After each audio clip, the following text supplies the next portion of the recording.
Nous sommes à Kisangani, en République démocratique du Congo, sur les sites de déplacés de la paroisse Saint-Gabriel du conflit Mbole, Lengola, Kumu, qui vivent depuis 9 mois aujourd'hui. Le père Gabriel Mbelia, curé de la paroisse Saint-Gabriel, nous présente la situation alarmante de ces sites. Depuis l'arrivée de ces déplacés, ça fait 9 mois et 3 semaines.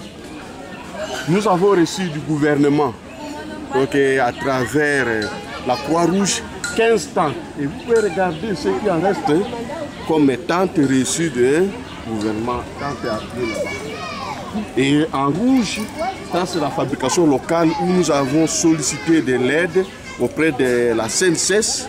Nous avons fourni des bâches, un peu de bois, et ça nous a permis de fabriquer des maisonnettes là en forme de tentes et hangars pour permettre à ce qu'on puisse abriter les risques les plus vulnérables, c'est-à-dire les femmes enceintes, les femmes allaitantes et les personnes de 3e âge. Mais l'État aujourd'hui, après 9 mois, vous voyez l'État avancé de l'agrément de ces tentes. À savoir que dans la nuit du 26 août 2024, il y a eu des cas de morts tués à coups de machette dans les comptes de déplacés qui vivent dans la cité du quartier plateau médical, bloc Aspiro, et cela entraîne un fort mouvement de déplacés vers les sites de déplacés de la paroisse Saint-Gabriel. Avec les attaques qui ont eu lieu aujourd'hui, dans la nuit d'aujourd'hui, autour des 2h, 3h du matin, et cela a eu des répercussions puisque nous avons enregistré 4 décès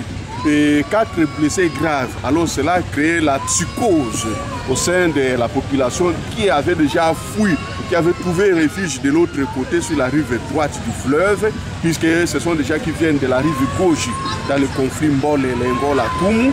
Alors ils sont traumatisés et ils ont quitté de nouveau leur lieu de refuge et ils viennent en masse au niveau de la paroisse. Il y a d'autres qui sont encore en route.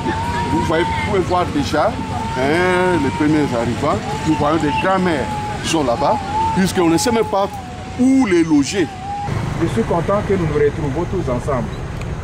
La représentation du gouvernement est là. Nous, comme Église, nous sommes là. Tous, nous sommes touchés par ce drame, cette tragédie. Mais nous ne devons pas assister comme des spectateurs. Il faut que nous puissions agir. Donc ce qui nous pousse à dire que nous, oui, aujourd'hui l'Église est disposée à accueillir. L'Église est disposée à accueillir de nouveaux déplacés, mais on se pose des questions. S'il pleut, il faut se mettre ou même se mettre debout, il n'y a même pas d'endroit. S'asseoir, il n'y a pas d'endroit. Alors comment on va héberger ces gens? Ce sont quand même des personnes qui mériteraient leur dignité, qui ont quand même le droit à la dignité.